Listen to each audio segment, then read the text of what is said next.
Hello, we're going to talk about the installation of our flooring in our van. In our last video that we did, we compared the different types of flooring that we think that you can install into a van, so go check that out if you think it would be useful. We're only talking about the installation of cork flooring in this one. Before we installed our floor, we had actually already installed quite a lot of our furniture. Some cork floors say that they can take this weight, however we were a bit sceptical and we thought that putting screws through the cork floor might tear it, so that's why we decided to do it this way round. However, if you do it with putting furniture on top of it, we're sure it would work anyway. If you do it this way, let us know down below. Now we're going to do a step-by-step guide of how we recommend to install it through our experience and some mistakes we made along the way. Step-by-step guide with Holly and Sam. So let's get into it. At the end of this video, there's going to be a little video montage of a little compressed version of all the step-by-step, so stick around to see that. First step is going to be clean the floor, and you're going to do this with a hoover or just brush out all the dirt, whatever you've got.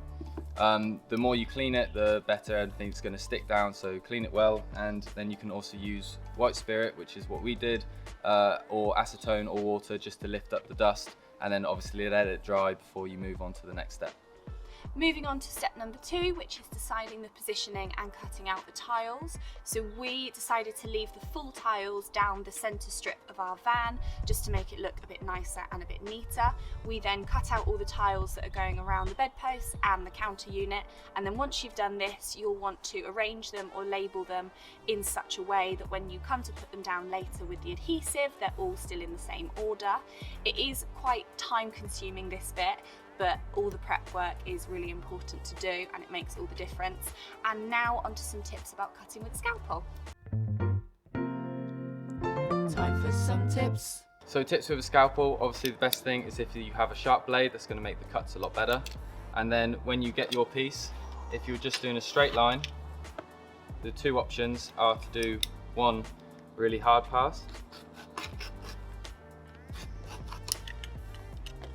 which is good, but the problems with it is that you have to push really hard with both the ruler and your cutting hand, and then that means that the ruler can move because you could be shaky. And then also, when you get to the end, if you're doing one deep one, then you can also just make it rip, and with the cork tiling that was happening quite a bit. So then the next option is to do light passes as you go through, and it's, again, just making sure you're keeping the ruler straight and that you're, oh see, it's ripping still,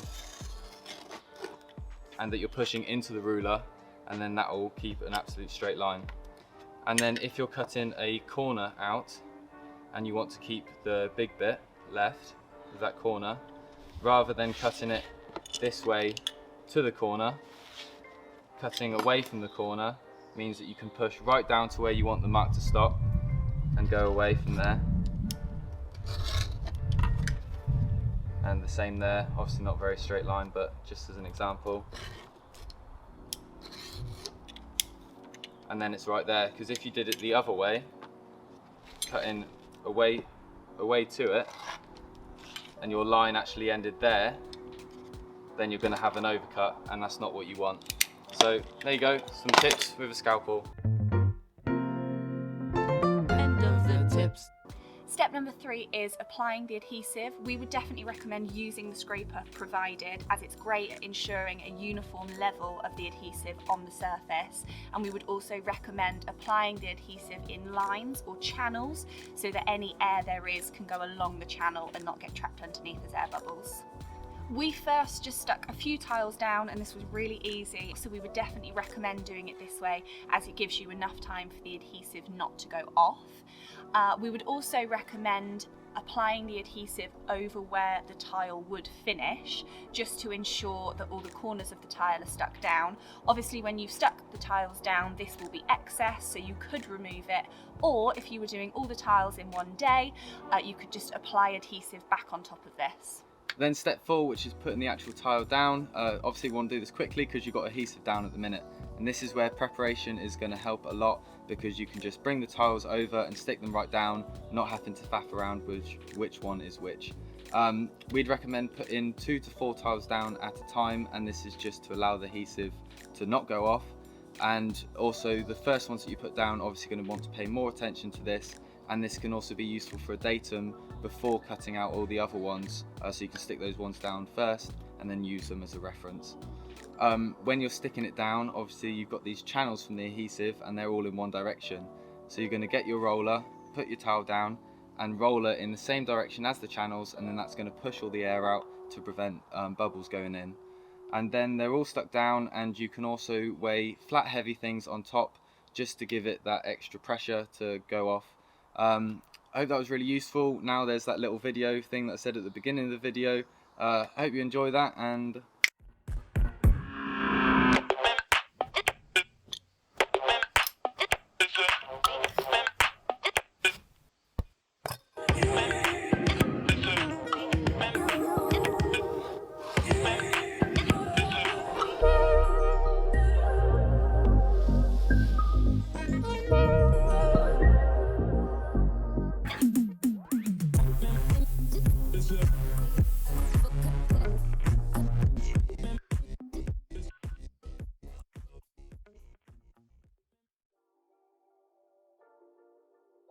now on to some of the problems and mistakes we faced along the way. As we already said before, we tried to stick too many tiles down at once, so that's why we recommend doing 2 to 4 tiles at a time. Even if you do this though, you might still find that some corners come unstuck. So to combat this when it happens for us, we just used some instant adhesive and we went round to each corner with a syringe, and this worked really, really well. We're going to keep a tin of this instant adhesive in the van with us as we travel in case this happens, but we think it's just a really good thing to keep on board as well. Another thing that we should have done previously is look into which adhesive to use just a little bit more to make sure that it was the optimum one to use with the type of floor we chose. And in our previous video we spoke about the health impact and the environmental impact, so we should have just looked into this a bit more as well. so down in the description we've linked every video we used and every product we've bought if we've managed to link it. I hope this video was really useful, and the last video also, to be able to give you everything you need to be able to install your floor. All the tips are going to be useful for any floor type that you've done, so good luck with it. Remember to take your time, and if you are installing cork floor, it is a little bit susceptible to damage, so it's definitely more of a comfort option rather than an industrial floor type. Thank you for watching, and we'll see you soon in the next one. Bye.